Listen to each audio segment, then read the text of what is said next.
This is the first in a mini-series on gut health. I think it's a massive issue, and we really just don't talk about it. Maybe because it's embarrassing or something. Anyway, I've come to learn about how much gut problems can really affect our wider health.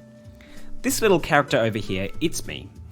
And I want to share a story with you, cut up into 3 digestible parts, and I hope this brings something positive to your life, and if not, someone you care about. Also, quick disclaimer, I'm not a health practitioner, so please go see someone if you have health issues. So why should you or others care about gut health? It's because the gut links to so many chronic health conditions out there which often look to be unrelated. Like aside from obvious irritable bowel syndrome, there's skin, joint problems, obesity, fatigue, basically a really long list. And what do these problems mean for people? They translate to low vitality, stress caused from the discomfort, lots of sick leave, and a dependence on medicinal drugs. Think about it this way. We're all waking up to the fact that polluting our planet has a complex impact on our environment. But what about our little personal ecosystem being the gut? We expose it to all kinds of foods, alcoholic drinks, and other toxins. And what I'm putting out there is that tipping the gut out of balance has the potential to trigger several other health problems. How would I know? Well, when I was 13, I started getting psoriasis, a really frustrating skin problem similar to eczema.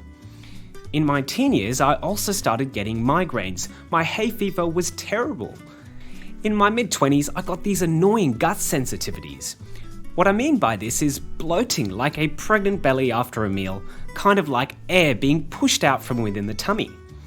Other times it could be constipation or diarrhea, really not pleasant stuff. To add to this, I was getting sick a lot.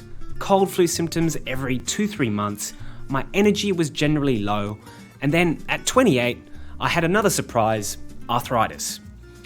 What I have is what doctors call an autoimmune condition.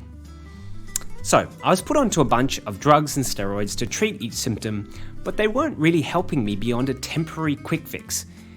It was kind of depressing because I was told this was a genetic problem, incurable, and all I could do was manage the symptoms. Now call me stubborn, but I wasn't willing to accept this as a reality for my future. I went out and I found a holistic or integrative health practitioner called Catherine. In a nutshell, she said, look, I think your health issues are solvable, but not without a bit of persistence and mental flexibility. I decided, sure, worth a shot, and we started regular consultations over a few months, and quite literally the main focus was my gut. Since then, I'm happy to say that my health has really improved, and all of those symptoms I mentioned are gone or in a far less severe form.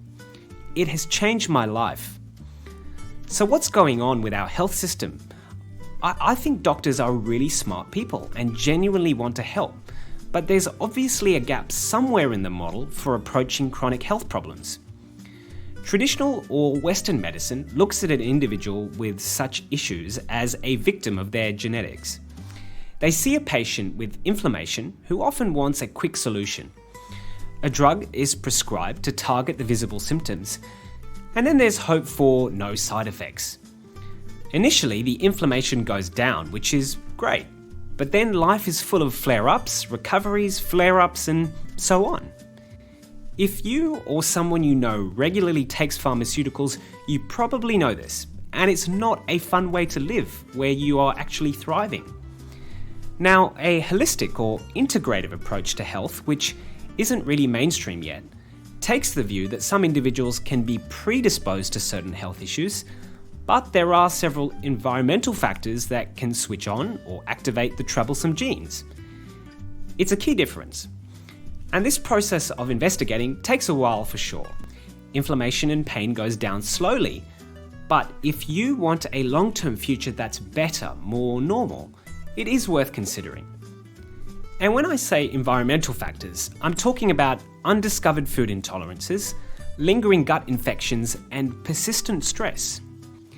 If I've piqued your interest and you want to learn more, In a following video, I'll address what's involved in getting to the source of a chronic health problem by looking at the gut and these other environmental factors. See you soon.